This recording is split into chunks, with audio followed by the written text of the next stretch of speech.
My name is Sarah Mitchell, I am 28 years old, and I never thought my own family would steal everything I owned while I was saving lives at the hospital. I walked into my apartment after pulling a grueling double shift, exhausted beyond belief, only to find it completely empty. Every single piece of furniture I had spent 6 years carefully saving for was gone. My custom leather sofa, my dining table, my bedroom set, everything worth $15,000 had vanished. As I stood there in shock, my mother's voicemail began playing through the silence, her voice sickeningly sweet as she asked how my day went. Before we dive into this unbelievable story of family betrayal and ultimate revenge, I would love to know where you are watching from. Drop your location in the comments below, and do not forget to hit that like button if you think family should never steal from each other. Make sure to subscribe because this story gets absolutely wild, and you will want to see how I made them all pay for what they did to me. Trust me, the ending will leave you speechless. The foundation of this nightmare had been building for years without me realizing it. After graduating nursing school with crushing student debt, I had spent 6 long years meticulously saving every penny to furnish my apartment properly. I worked double shifts, picked up overtime whenever possible, and sacrificed countless social outings to build my dream home piece by piece. Each furniture purchase was carefully researched and planned, from the buttery soft leather sectional that cost $4,000 to the solid oak dining table that had been handcrafted by local artisans. My bedroom set alone had cost $3,000, and I had waited 8 months for it to be delivered because I wanted everything perfect. The trouble started brewing after my father passed away 2 years ago. His death had revealed the ugly truth about my family that I had been blind to for so long. My mother Linda had been secretly struggling with a gambling addiction that had resurfaced with vengeance after Dad died. She had hidden it well during their marriage, but without his steady income and watchful eye, she had spiraled completely out of control. My sister Jessica was going through a bitter divorce and drowning in legal fees, constantly complaining about money while making increasingly desperate financial decisions.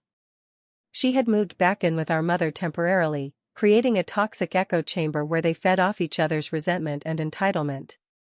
In my naivety and desire to help family during difficult times, I had made the fatal mistake of giving both my mother and sister spare keys to my apartment. I told myself it was for emergencies only, that they might need somewhere safe to stay if things got really bad. Looking back now, I realize that decision opened the door to my own destruction. The red flags had been there for months, but I had ignored them all because I wanted to believe my family loved me unconditionally. Linda had started asking strange questions about my furniture, claiming she needed to know the value for insurance purposes in case something happened to my apartment. Jessica had begun making snide comments about how lucky I was to afford such nice things while she was struggling. The final piece of their puzzle had been Jessica's boyfriend Derek, a man she introduced as reformed but who gave me creepy vibes from the moment I met him. Derek had a criminal history that Jessica conveniently failed to mention initially, and he spent an unusual amount of time studying my apartment layout whenever he visited. He would ask pointed questions about my work schedule, when I would be gone for long periods, and whether I had any security systems installed.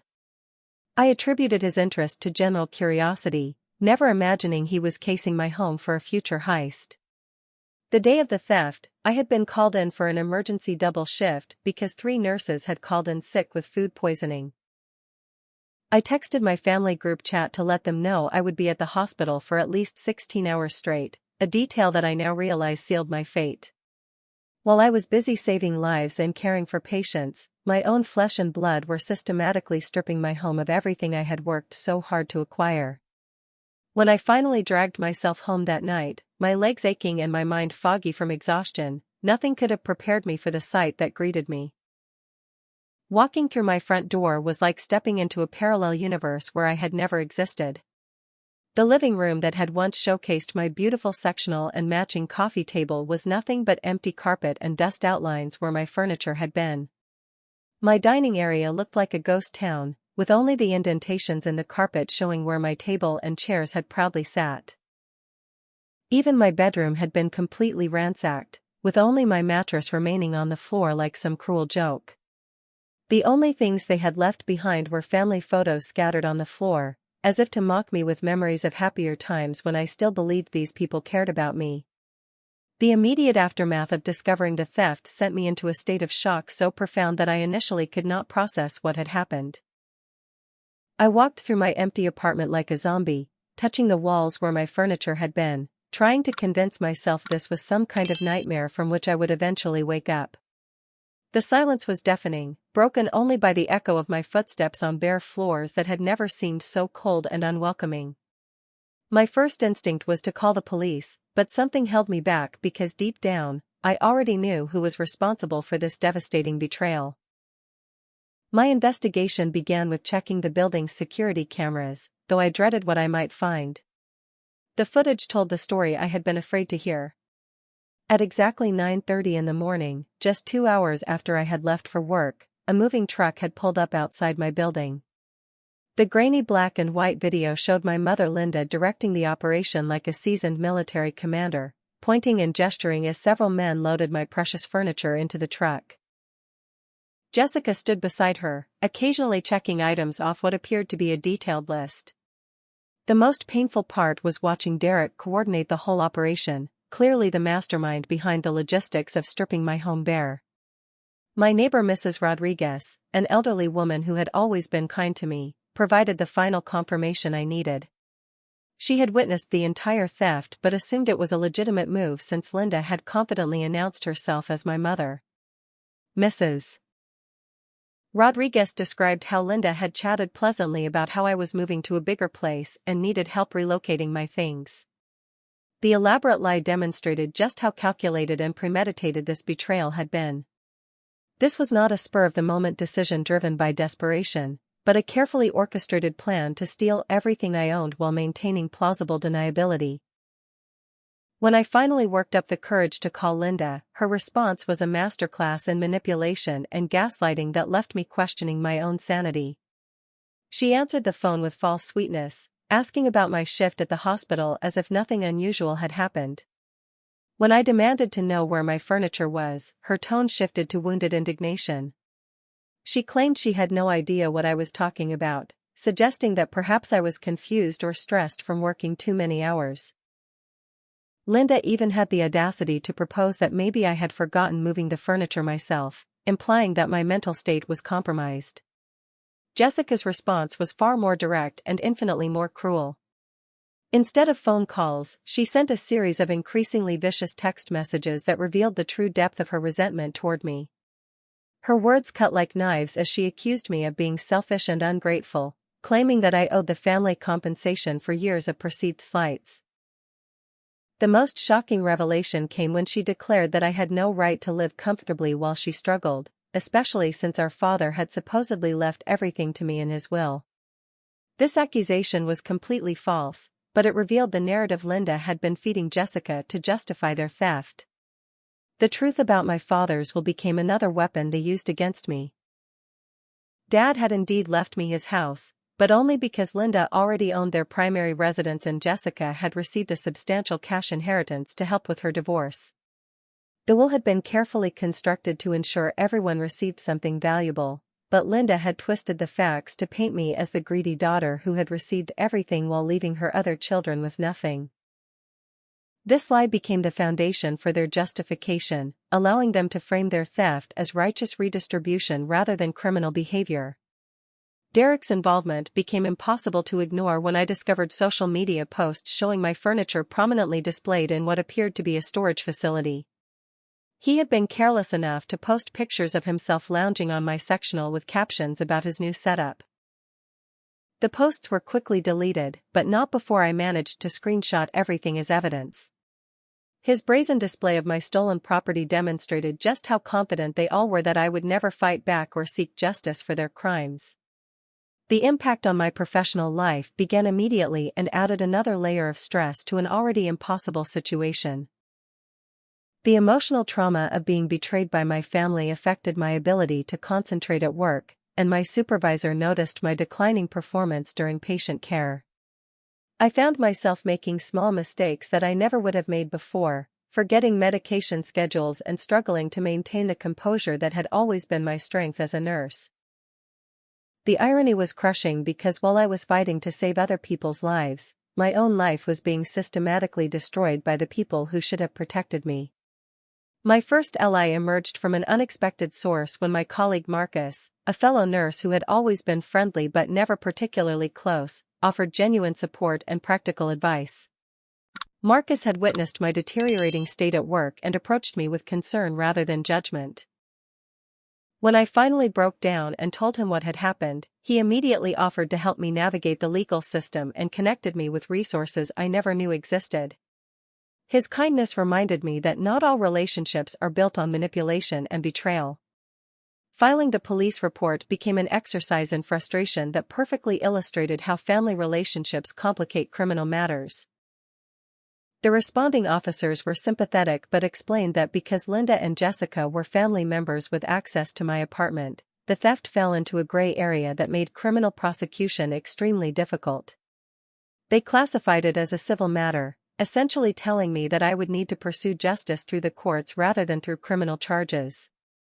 This legal technicality gave my family a shield of protection they had likely been counting on from the beginning. Linda's response to my police report was to launch a sophisticated character assassination campaign designed to discredit me and rally extended family support for her version of events. She took to social media with the skill of a professional publicist, crafting posts that painted me as an ungrateful daughter who was trying to destroy the family over a simple misunderstanding.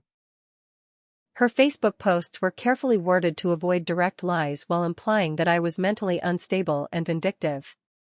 She shared old family photos with captions about how much she missed the loving daughter I used to be before I became consumed with material possessions and greed. The extended family began choosing sides based entirely on Linda's manipulation, and I watched helplessly as relatives I had known my entire life turned against me without ever asking for my side of the story. Cousins who had been like siblings to me suddenly became cold and distant, clearly believing whatever version of events Linda had fed them. Family group chats that had once been filled with warmth and support became battlegrounds where I was consistently outnumbered and attacked. The isolation was devastating because it felt like losing not just my furniture, but my entire family identity in one fell swoop. Jessica escalated her harassment by calling my workplace with fake emergency reports designed to disrupt my shifts and make me appear unreliable to my supervisors. She would claim that Linda was having medical emergencies and that I needed to leave work immediately, only for me to discover that no emergency existed. When I stopped responding to these false alarms, Jessica began calling my supervisor directly with concerns about my mental health, suggesting that family stress was making me unfit to care for patients. These calls forced me into uncomfortable conversations with management where I had to defend my professional competence while dealing with personal trauma. Derek's threatening messages escalated from passive-aggressive comments to barely veiled threats of violence that made me genuinely fear for my physical safety. His texts became increasingly graphic in their descriptions of what might happen to people who caused problems for his girlfriend's family. He mentioned knowing where I worked, what time I got off shifts, and what route I took home. The implied stalking behavior was terrifying, but when I showed these messages to police, they said there was insufficient evidence to prove direct threats. Derek was careful to keep his language just ambiguous enough to avoid criminal charges while still making his intentions crystal clear. The financial sabotage began when I discovered that Jessica had used my personal information to open unauthorized credit accounts in my name, apparently planning to use my good credit to fund her lifestyle before everything exploded. My credit score plummeted overnight as several maxed-out cards appeared on my report, cards I had never applied for or even knew existed. The identity theft added another layer of complexity to my already overwhelming legal situation and threatened to derail my ability to secure loans or even maintain my apartment lease. My landlord received anonymous calls questioning my reliability as a tenant and suggesting that family disputes were creating dangerous situations in the building. These calls were clearly designed to pressure me into moving, potentially making me homeless on top of everything else. The landlord was understanding when I explained the situation, but I could see the concern in his eyes about being drawn into family drama that might affect other tenants. The psychological pressure of potentially losing my home on top of losing my possessions was almost unbearable. My relationship with Tom, my boyfriend of 8 months, became another casualty of the family warfare. Tom initially tried to be supportive, but the constant drama and emotional instability eventually wore down his patience and affection. He began making comments about how I should just forgive my family and move on, clearly not understanding the magnitude of the betrayal I was experiencing. When I tried to explain the deeper patterns of manipulation and abuse, he dismissed my concerns as being overly dramatic and suggested that I was letting money come between me and my loved ones. The second major betrayal came when my Aunt Margaret, who had initially expressed sympathy for my situation, suddenly shifted to demanding that I share my inheritance with Linda and Jessica to restore family harmony. Margaret had been influenced by Linda's manipulation campaign and genuinely believed that I was being selfish by keeping my father's house while my mother and sister struggled financially. She organized a family intervention that turned into an ambush where multiple relatives confronted me about my supposedly greedy behavior and lack of family loyalty. The financial pressure of replacing my furniture while dealing with identity theft and potential legal fees created a crushing burden that threatened to bankrupt me despite having a steady income. I was forced to work additional shifts just to cover basic living expenses, which meant less time to deal with the legal and emotional aspects of my situation. The exhaustion was cumulative and dangerous, affecting my judgment at work and making me more vulnerable to the psychological attacks from my family members. Sleep became increasingly elusive as anxiety and hypervigilance kept me awake most nights. I would lie on my mattress on the floor, jumping at every sound in the building and wondering if Derek might actually follow through on his implied threats. The combination of sleep deprivation, emotional trauma, and physical exhaustion created a downward spiral that threatened to destroy everything I had worked to build in my professional and personal life. My investigation into the theft revealed that Linda and Jessica's plan had been months in the making, with a level of calculation and malice that shocked me to my core.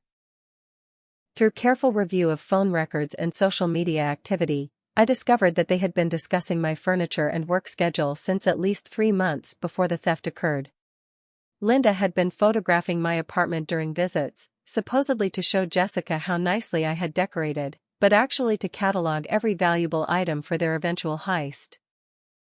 The premeditation made their betrayal infinitely more painful because it proved that every family gathering, every hug, every expression of love had been a lie while they plotted to destroy my life. The true depth of Linda's desperation became clear when I uncovered her secret gambling debts totaling over $40,000 to increasingly dangerous creditors. She had been borrowing money from loan sharks and illegal gambling operations, people who did not accept late payments or negotiate payment plans. The pressure from these creditors had reached a breaking point, and my furniture represented an immediate source of cash that could temporarily appease her dangerous debtors. Linda had not stolen from me out of simple greed, but out of fear for her physical safety, though this explanation did nothing to excuse the devastating betrayal. Jessica's motivation was equally calculating but focused on her contentious divorce proceedings. Her lawyer fees had already consumed her inheritance from our father, and she was facing the possibility of losing custody of her children due to her unstable financial situation. My furniture provided her with both immediate cash and furnishings for a new apartment that would look good to family court judges. She had literally stolen my belongings to create the illusion of stability while her own life crumbled around her. The custody battle added another layer of urgency to their theft because Jessica was willing to do anything to maintain access to her children. Derek's criminal history proved far more extensive than Jessica had initially revealed, with convictions for fraud, intimidation, and identity theft spanning back over a decade. His involvement in planning the theft brought a level of criminal sophistication that my mother and sister never could have achieved on their own. Derek knew exactly how to execute the theft to minimize legal consequences, how to fence stolen goods quickly, and how to intimidate witnesses into silence. He was essentially a criminal consultant who had been hired with the promise of a share of the proceeds from my stolen belongings. The identity theft component of their scheme was revealed to be far more extensive than I had initially discovered. Jessica had been collecting my personal information for months, using her access to my apartment to photograph important documents and gather details needed to open fraudulent accounts. She had applied for credit cards, opened bank accounts, and even attempted to take out a personal loan using my identity. The systematic nature of this financial fraud demonstrated that the furniture theft was just one component of a larger scheme to completely destroy my financial stability. My workplace harassment escalated when Jessica began calling the hospital with false reports about my supposed drug use and mental instability. She claimed to be a concerned family member reporting dangerous behavior that put patients at risk. These accusations forced my supervisors to investigate, creating a hostile work environment where every mistake was scrutinized for signs of impairment or psychological problems. The stress of defending my professional reputation while dealing with personal trauma created a vicious cycle that threatened to fulfill Jessica's prophecy by actually affecting my job performance. Tom's ultimatum came at the worst possible moment when I was already at my emotional breaking point. He demanded that I choose between pursuing justice against my family or continuing our relationship, claiming that the drama was affecting his own life too negatively to continue. His lack of support when I needed it most revealed his true character and added another loss to my growing list of casualties. The breakup via text message during my lowest point demonstrated his complete lack of empathy or understanding about the magnitude of betrayal I was experiencing. The third betrayal came from my cousin Ryan, who had initially offered support and even helped me move my mattress after the theft. Linda had gotten to him through his mother, my Aunt Margaret, convincing him that I was being vindictive and that family harmony was more important than material possessions.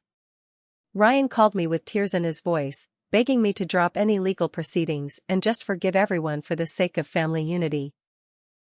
His betrayal hurt almost as much as the original theft because I had trusted him with my vulnerability and believed he genuinely cared about my well-being. Linda's fake medical emergency was a masterpiece of manipulation designed to guilt me into dropping my guard and returning to the family fold. She had Aunt Margaret call me claiming that Linda had suffered a heart attack and was asking for me from her hospital bed. When I rushed to the emergency room in a panic, I found Linda perfectly healthy but surrounded by family members who had been gathered to stage an intervention about my supposedly vindictive behavior. The manufactured crisis was designed to demonstrate how my pursuit of justice was literally killing my mother, a psychological manipulation so cruel that it left me speechless.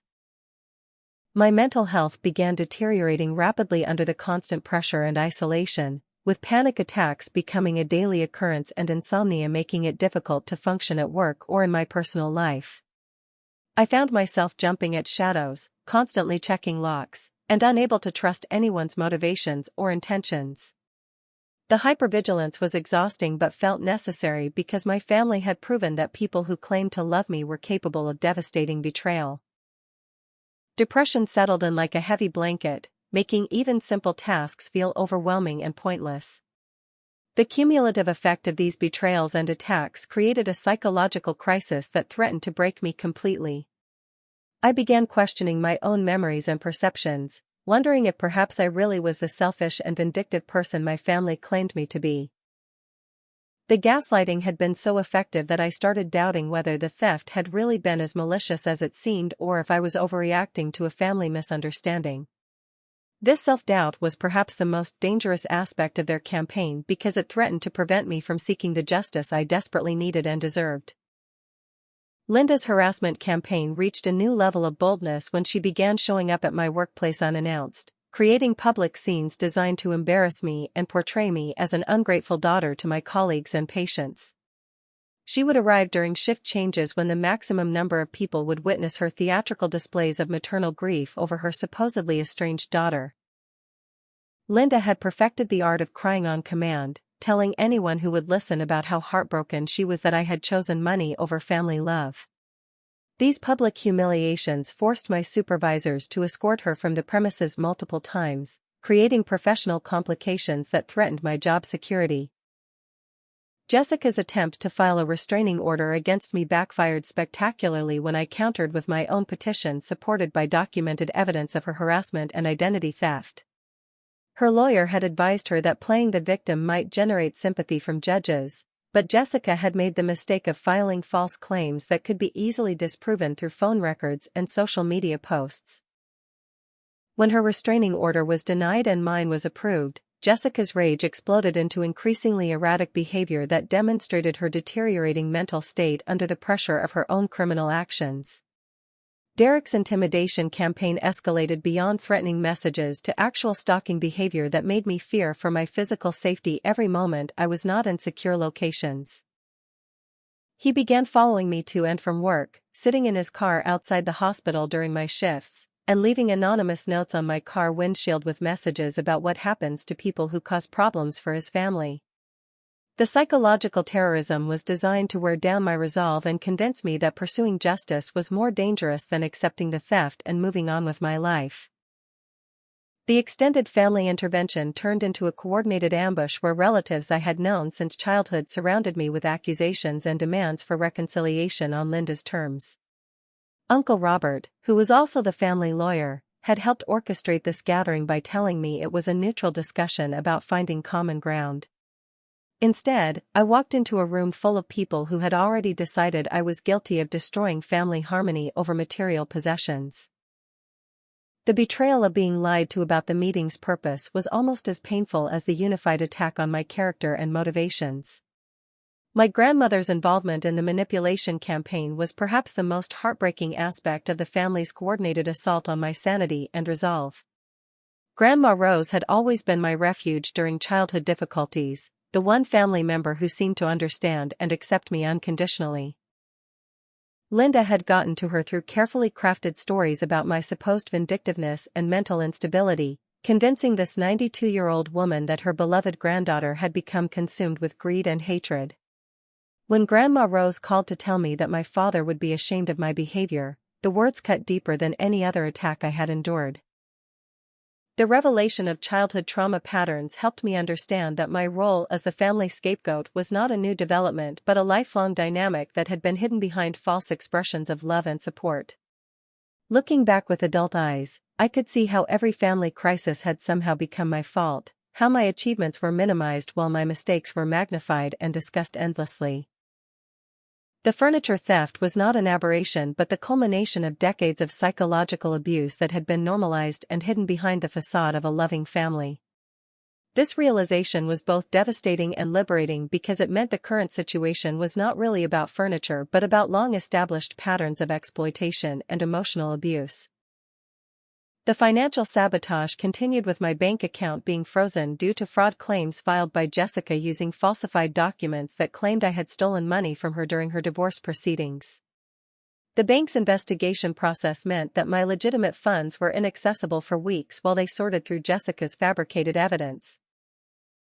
This left me unable to pay rent or basic living expenses despite having money in the account, creating additional stress and forcing me to rely on credit cards and loans from friends to survive while the investigation continued.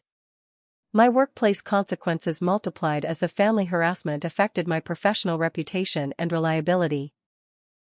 Supervisors began questioning whether I was fit for patient care given the obvious stress I was experiencing and the frequent interruptions from family crisis calls. Several colleagues expressed concern about my mental state, though their intentions were caring rather than judgmental.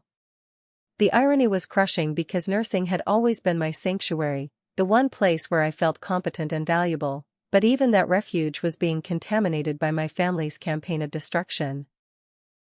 The breakup with Tom via text message during my lowest emotional point demonstrated his complete lack of character and empathy when I needed support most. His message blamed me for choosing drama over love and suggested that I was addicted to conflict rather than seeking resolution. The timing of his abandonment, when I was already drowning in betrayal and isolation, felt like a final kick when I was already down. His inability to distinguish between being victimized by others and creating drama myself revealed that he had never really understood or cared about me as a person. Uncle Robert's conflict of interest became apparent when I discovered that he had been providing legal advice to Linda while simultaneously claiming to remain neutral in family disputes. As the lawyer handling our father's estate, he had a professional obligation to remain impartial, but his personal loyalty to his sister had compromised his professional ethics. His involvement in orchestrating family interventions against me while representing Linda's interests created serious ethical violations that would later become another avenue for justice in my fight against the coordinated assault on my life. My near resignation from the nursing profession came when the accumulated stress and harassment made it impossible to provide quality patient care without risking dangerous mistakes. I submitted a letter of resignation to my supervisor, explaining that I could no longer trust myself to make life or death decisions while dealing with the psychological warfare being waged against me by my family.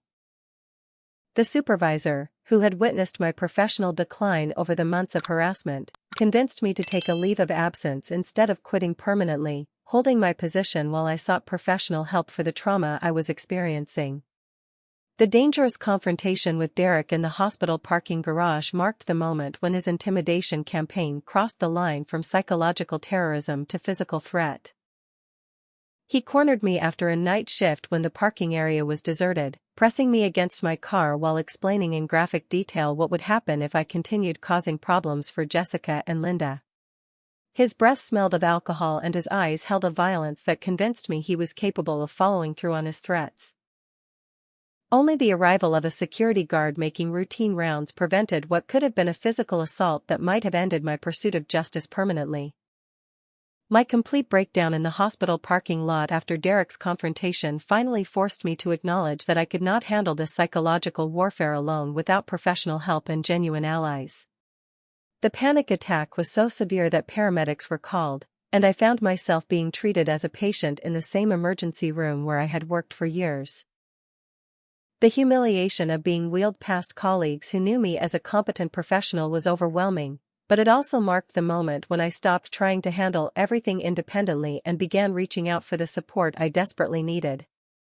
Dr. Elena Williams, the therapist recommended by my employee assistance program, became the first person who truly understood the depth of psychological abuse I had been enduring throughout my life. Unlike well-meaning friends who suggested that family reconciliation should be my priority, Dr. Williams helped me recognize the patterns of manipulation and gaslighting that had made me question my own reality and self-worth. Her validation of my experiences as genuine trauma rather than family drama gave me permission to prioritize my own mental health and safety over maintaining relationships with people who were actively trying to destroy my life. Marcus, my colleague who had offered initial support, proved to be a true friend when he introduced me to his sister Jennifer Torres, a legal aid attorney who specialized in family abuse cases and identity theft. Jennifer took one look at my situation and immediately recognized it as a complex case of financial abuse and psychological terrorism that required sophisticated legal intervention. Her willingness to take my case pro bono was motivated by her own experience with family betrayal, and she brought both professional expertise and personal understanding to my fight for justice. The private investigator David Chen, who Marcus connected me with through his network of friends, brought the professional skills needed to gather evidence and build a comprehensive case against my family's coordinated assault. David's background in law enforcement and fraud investigation gave him insights into criminal behavior that I never would have developed on my own. His methodical approach to documenting every aspect of the harassment and theft created a paper trail that would prove invaluable in both civil and criminal proceedings. Evidence gathering became a full-time project that revealed the shocking extent of my family's criminal behavior and coordination. David's investigation uncovered financial records showing the systematic planning of the theft, social media communications revealing the malicious intent behind their actions, and witness statements from neighbors and others who had observed suspicious behavior. The documentation process was emotionally difficult because it required reliving every betrayal and attack, but it also provided concrete validation that I was not imagining or exaggerating the severity of what had been done to me. The discovery of Derek's parole violations through David's investigation provided the first real leverage I had gained in months of defensive fighting. Derek's criminal history included conditions that prohibited him from engaging in fraud, intimidation, or contact with victims of his previous crimes. His involvement in stealing my furniture and subsequent harassment clearly violated multiple conditions of his parole, creating an opportunity to have him return to prison without having to prove new criminal charges. This discovery marked the beginning of my transition from victim to someone who could fight back effectively.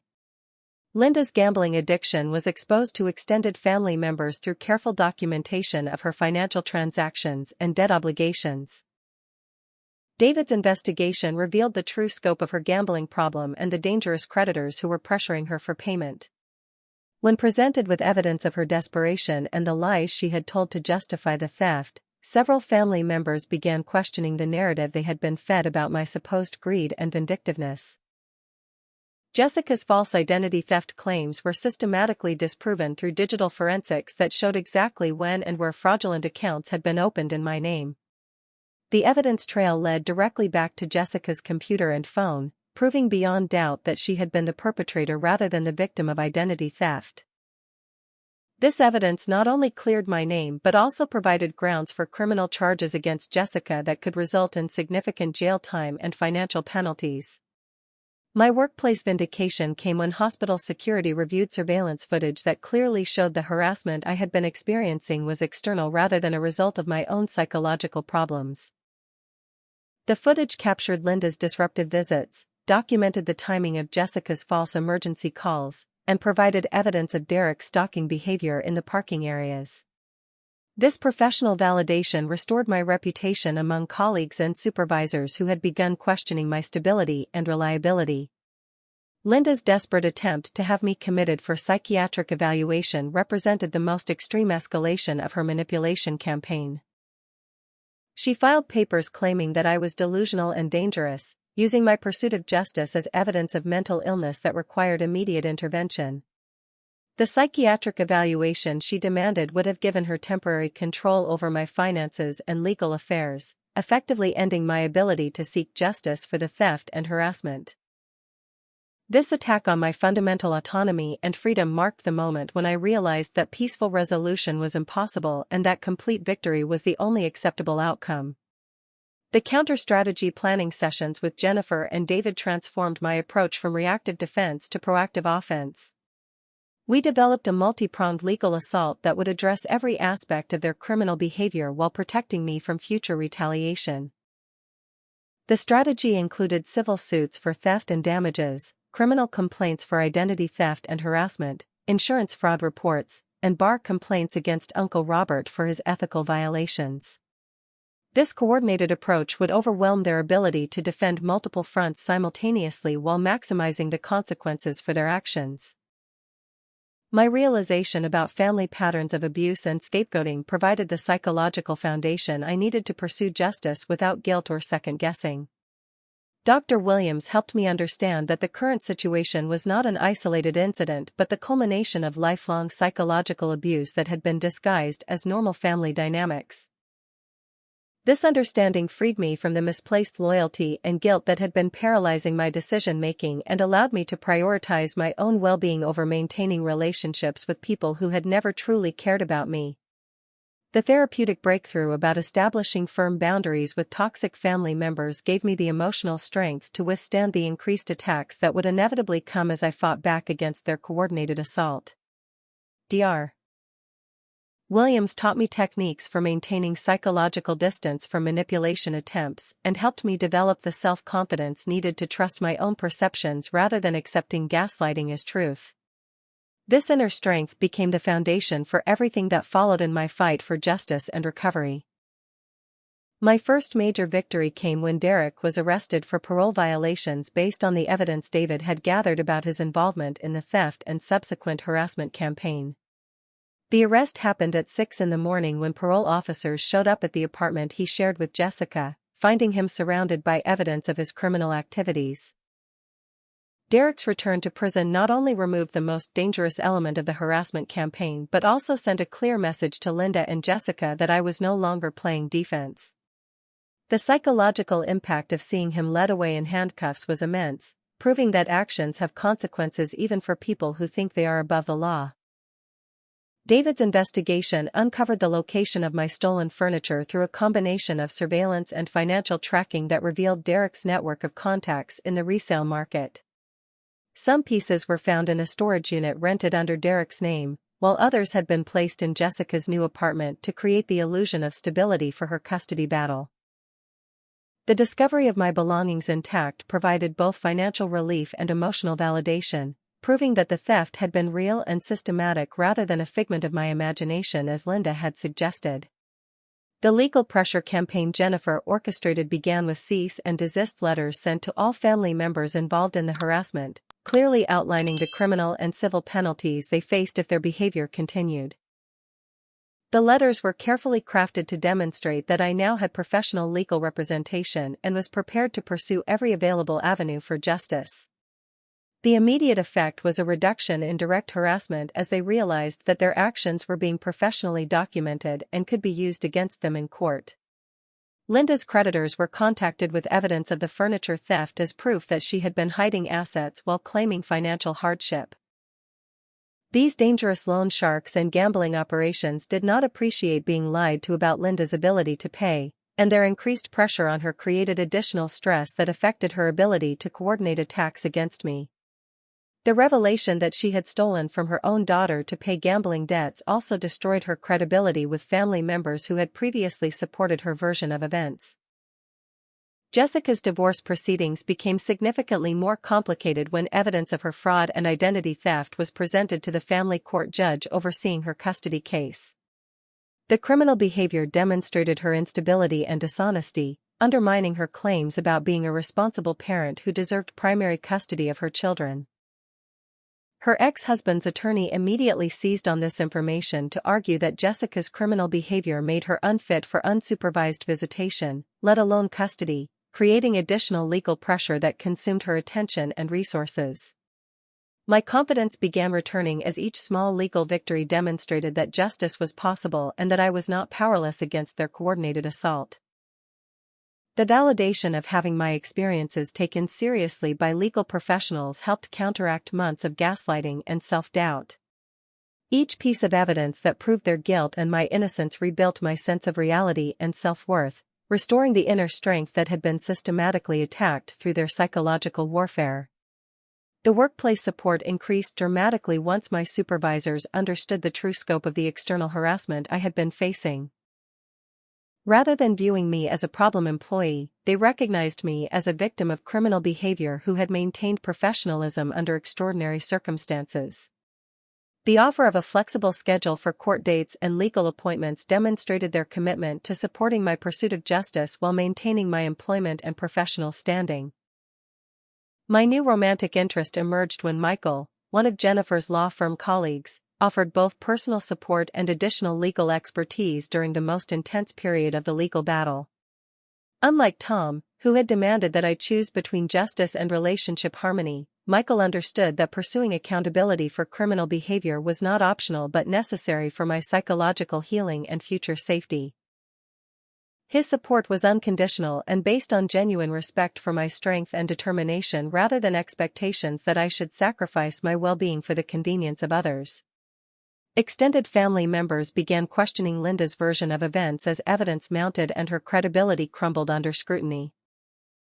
Relatives who had initially supported her claims about my supposed greed started asking uncomfortable questions about the timeline of events and the criminal behavior that had been exposed. The unified family front that Linda had constructed through manipulation began fracturing as people realized they had been lied to about fundamental facts regarding the situation. Uncle Robert's conflict of interest was exposed through bar complaints that Jennifer filed regarding his simultaneous representation of opposing family interests while maintaining claims of neutrality. His ethical violations were documented through recorded phone calls and email communications that proved he had been actively working against my interests while pretending to remain impartial. The professional consequences he faced for these violations served as both justice for his betrayal and a warning to other family members about the serious legal ramifications of their coordinated assault. My inheritance was legally protected through probate court proceedings that confirmed the validity of my father's will and my rightful ownership of the house that Linda and Jessica had been trying to claim. The court's ruling definitively settled the question of inheritance that had been used to justify their theft and harassment, removing their primary talking point for claiming victimization. This legal victory provided both financial security and emotional closure regarding my father's final wishes. The therapeutic breakthrough about establishing firm boundaries with toxic family members provided the psychological framework I needed to maintain no-contact policies despite continued attempts at manipulation through third parties. Dr. Williams helped me understand that forgiveness did not require reconciliation and that protecting myself from further abuse was not selfish but necessary for psychological health.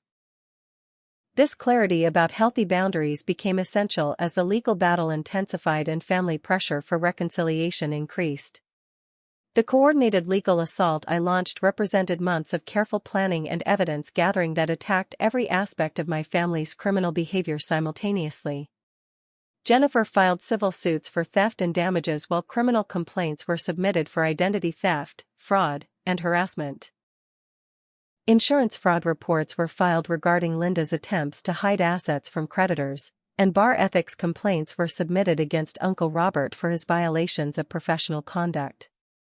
This multi-front approach overwhelmed their ability to mount effective defenses and ensured that justice would be served regardless of which specific charges succeeded.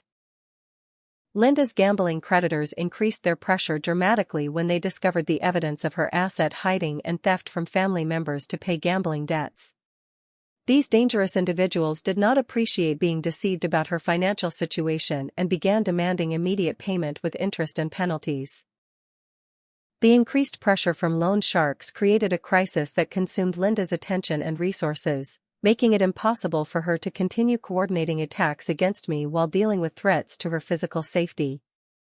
Jessica's desperation reached a breaking point when she made the fatal mistake of attempting to contact me directly with what she thought would be a private phone call to negotiate a settlement. Unknown to her, Jennifer had advised me to record all communications, and Jessica's admission of guilt during this conversation provided the smoking gun evidence we needed for criminal prosecution. Her confession included details about the planning process, Derek's role in the theft, and Linda's gambling debts as motivation, creating an ironclad case for multiple criminal charges. Derek's additional charges were filed based on evidence of his intimidation tactics, harassment campaign, and violation of existing restraining orders through third-party communications.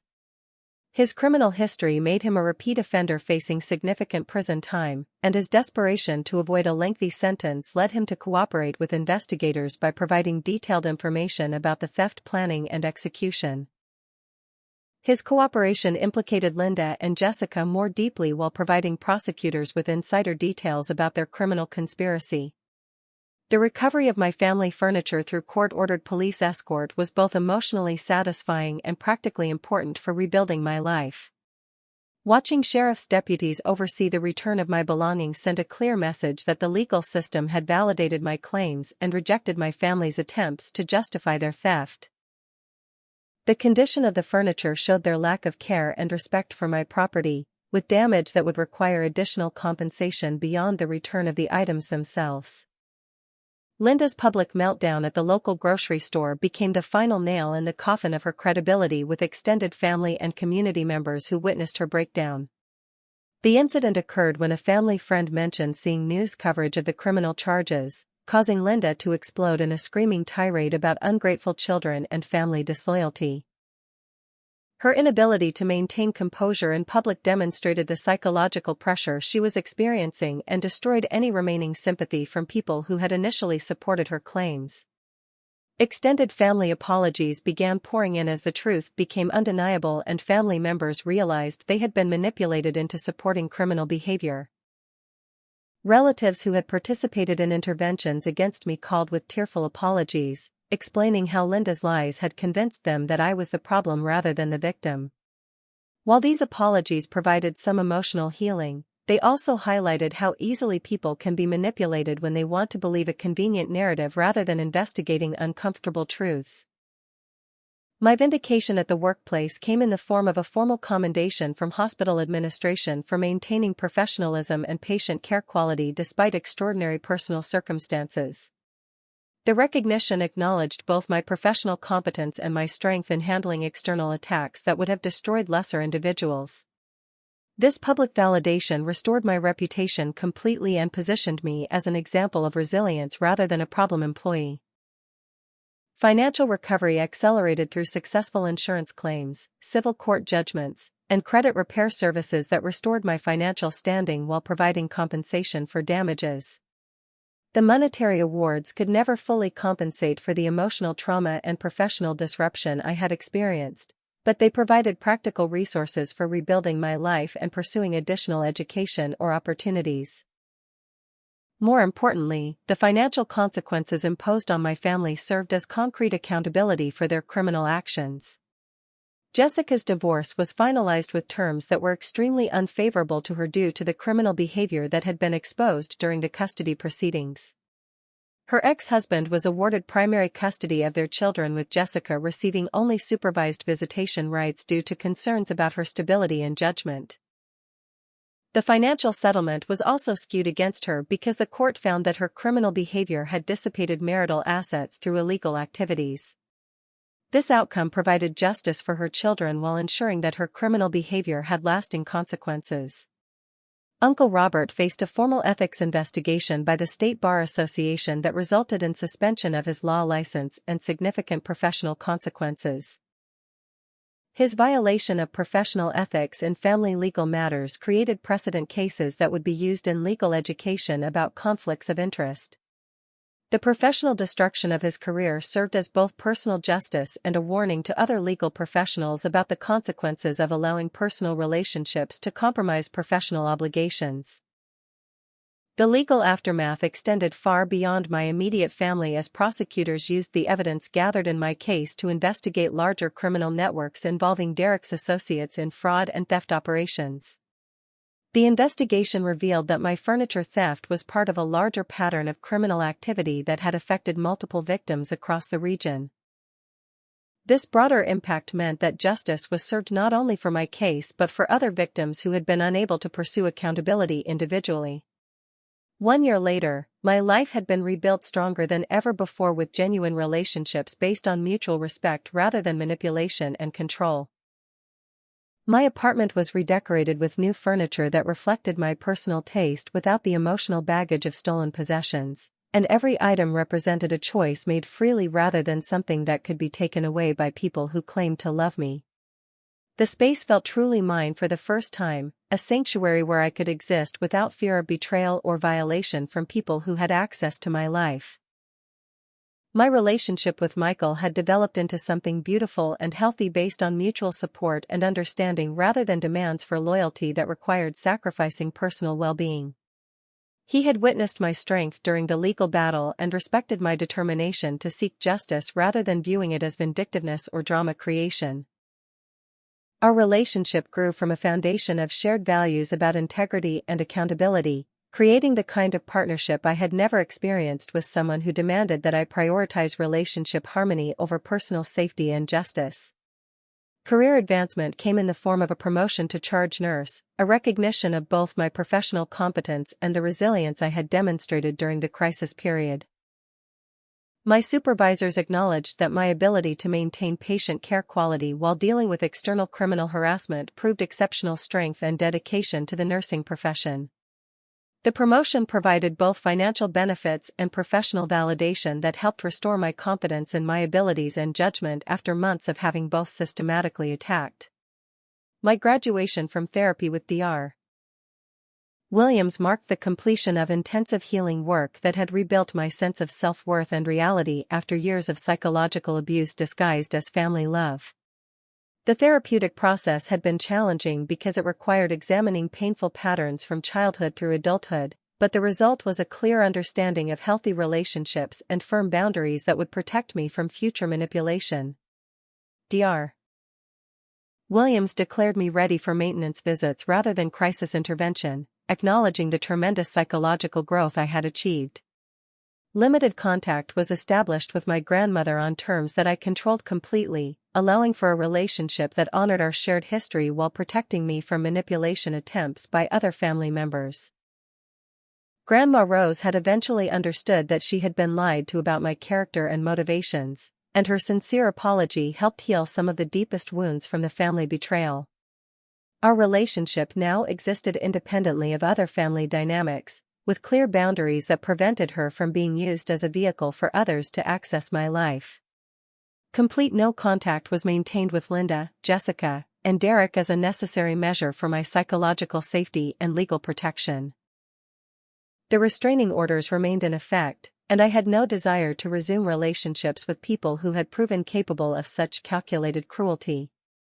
My therapist had helped me understand that forgiveness did not require reconciliation, and that protecting myself from further abuse was both reasonable and necessary for continued healing and growth. The legal aftermath had provided lasting consequences for their criminal behavior that extended far beyond my individual case. Derek remained imprisoned on extended sentences for parole violations and new criminal charges. Jessica had lost custody of her children and faced ongoing financial consequences from civil judgments that would follow her for years. Linda continued struggling with gambling addiction while dealing with the criminal charges and civil liability that had destroyed her credibility and financial stability. My advocacy work with other family abuse victims through a support group I helped establish provided meaning and purpose that transformed my traumatic experience into a source of strength for others facing similar situations. Sharing my story and the legal strategies that had been successful helped other victims understand that they were not powerless against family members who used emotional manipulation to cover criminal behavior. The support group became a community of survivors who validated each other's experiences and provided practical resources for seeking justice. Reflection on my father's wisdom revealed that his will had been carefully constructed to protect me from exactly the kind of family toxicity that had eventually exploded after his death. His decision to leave me the house had not been favoritism but recognition that Linda and Jessica's character made them unreliable trustees of family assets. The inheritance had provided both financial resources and legal standing that proved essential for pursuing justice when they finally revealed their true nature through criminal behavior. Financial stability was achieved through careful management of the civil judgment awards, insurance settlements, and increased income from my promotion. I had established an emergency fund that could protect me from future financial crises and had paid off all my new furniture without accumulating debt. The financial independence represented more than monetary security because it meant freedom from potential manipulation by people who might try to exploit financial vulnerability for emotional control. Inner peace was discovered through the realization that my worth as a person was not dependent on family approval or acceptance from people who had proven themselves unworthy of my trust and love. The legal victory had provided external validation, but the deeper healing came from understanding that I deserved respect and kindness as basic requirements for any relationship in my life. This self-knowledge created a foundation for all future relationships that would prevent me from accepting abuse disguised as love.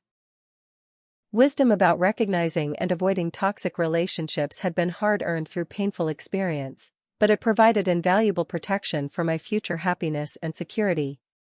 I learned to trust my instincts about people's character rather than making excuses for red flag behaviors because of shared history or claimed good intentions.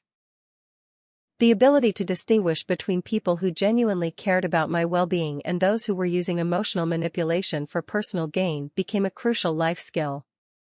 Gratitude for the true allies who had supported me during the crisis reminded me that there are genuinely good people in the world who will stand with you during difficult times without demanding anything in return except honesty and mutual respect. Marcus, Jennifer, David, Michael, and Dr. Williams had each contributed to my recovery in ways that demonstrated authentic caring rather than conditional support based on personal convenience. Their friendship and professional support proved that healthy relationships were possible and worth seeking. Future planning included serious consideration of marriage to Michael and potential home purchase that would represent the final step in rebuilding my life on a foundation of genuine love and mutual respect. The possibility of starting a family with someone who had proven himself trustworthy during crisis created hope for happiness that had seemed impossible during the darkest period of family betrayal. These dreams were no longer just wishes but realistic goals based on the stability and strength I had rebuilt. The final revelation came through a letter my father had left with his attorney to be delivered 1 year after his death, explaining his decisions about inheritance and expressing his love while acknowledging the difficult family dynamics he had tried to shield me from during his lifetime. His words provided closure about questions I had carried about his final wishes and validated the strength he had seen in me that made him confident I could handle whatever challenges the family might create. Reading his letter felt like receiving his blessing for the choices I had made in pursuing justice and protecting myself.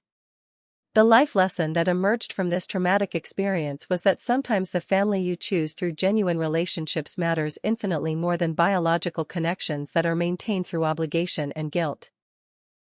Blood relationship does not automatically create love or loyalty, and toxic family members can cause more damage than strangers because of the access and trust their relationship provides. Learning to prioritize my own well-being over maintaining relationships with people who actively harmed me was not selfish but essential for happiness and mental health. My empowerment message for others facing similar family betrayal is that you are not powerless against people who use emotional manipulation to cover criminal behavior, and seeking justice does not make you vindictive or ungrateful. Standing up for yourself attracts genuine people who respect your strength, while toxic individuals will always find fault with your choices regardless of how much you sacrifice for their approval. The courage to demand accountability and respect creates space in your life for relationships that actually nurture and support your growth. The closing reflection on my journey revealed that my strength had always existed within me but had been suppressed by years of conditioning to prioritize family harmony over personal well-being. The crisis had forced me to discover inner resources I never knew I possessed and to develop the courage necessary to demand basic human dignity from people in my life. This self-knowledge and strength could never be stolen or manipulated away because they belonged entirely to me.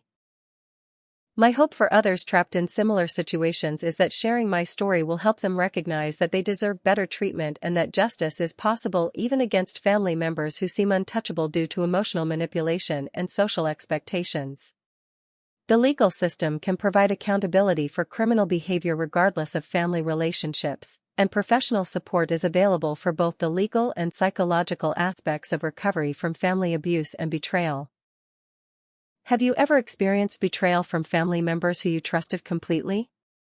I would love to hear your stories in the comments below because sharing these experiences helps all of us feel less alone and reminds others that they are not crazy for expecting basic respect from people who claim to love them.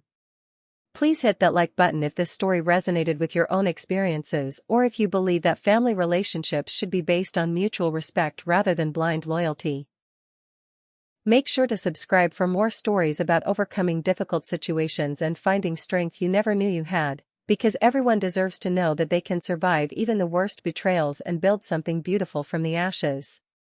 Share this video with anyone who might need to hear that standing up for yourself is not selfish but necessary, and that healing is possible no matter how deep the wounds seem. Thank you for taking this journey with me. And remember that your worth is not determined by how others treat you but by how you choose to treat yourself. May you find the courage to demand the respect and love you deserve, and may you always remember that you are stronger than you know.